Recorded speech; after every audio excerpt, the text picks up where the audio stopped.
జగన్మోహన్ రెడ్డి గారు ఈరోజు మాట్లాడుతూ రాహుల్ గాంధీ గారికి చంద్రబాబు నాయుడు గారి మధ్యన రేవంత్ రెడ్డి గారు వాళ్లకు హాట్ లైన్లో ఉంచడం వల్లనే ఈరోజు ఆంధ్రప్రదేశ్లో జరిగినటువంటి ఎలక్షన్ కమిషన్ అవకతవకల గురించి మాట్లాడలేదని చెప్పి వ్యంగ్యంగా మాట్లాడటం జరుగుతుంది. నేను ఒక్కటే చెప్పదలుచుకున్నా, జగన్మోహన్ రెడ్డి గారు ఫస్ట్ మీరు ఎన్నికలు ఓడిపోయిన తర్వాత మీ ఆలోచన విధానం ఏందో నాకు అర్థం కాలేదు. ఆల్రెడీ చంద్రబాబు నాయుడు గారు ఈ 18th లోక్సభను కాపాడడానికి ఎన్డీఏలో జాయిన్ అయ్యి ఈరోజు 270 దాటడానికి ఈరోజు పవర్లో ఉండడానికి కారకులు. మీరు ఎవరినన్నా బ్లేమ్ చేస్తే, మీ రాష్ట్రంలో ఏమైనా తప్పులు జరిగి మీరు ఓడిపోవడానికి కారణమైతే ఎలక్షన్ కమిషన్ ఆఫ్ ఇండియా మీరు బ్లేమ్ చేయాల్సింది నరేందర్ మోడీని, అమిత్ షా గారిని.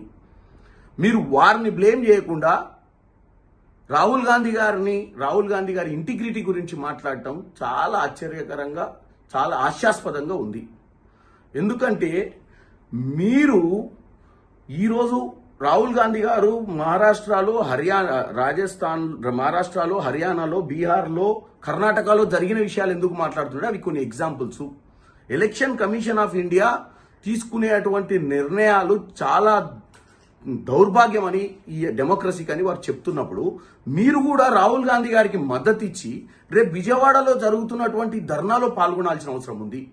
అంతే తప్ప తెలుగు రాష్ట్ర ప్రజల్ని తప్పుదో పట్టించే విధంగా మీరు మాట్లాడి రాహుల్ గాంధీ గారి ఇంటిగ్రిటీ గురించి మాట్లాడే అర్హత మీకు లేదు. ఎందుకంటే రాహుల్ గాంధీ గారే ప్రధానమంత్రి కావాలనుకుంటే 2004-09లో ఆయన ఆపేవాడే లేకుండే.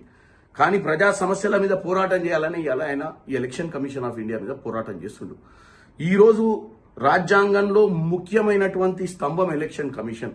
ఈ ఎలక్షన్ కమిషన్ ని నిలదీయకపోతే నిన్న మీకు అన్యాయం జరిగింది, ఇక్కడ కేజ్రీవాల్ గారికి అన్యాయం జరిగింది, రేపు ప్రతి ఒక్కరికి జరుగుద్ది. ఆయన చేసే పోరాటం ఒక్క రాష్ట్రం కోసం కాదు, ఆయన చేసే పోరాటం దేశ వ్యాప్తం కోసం చేస్తుడు.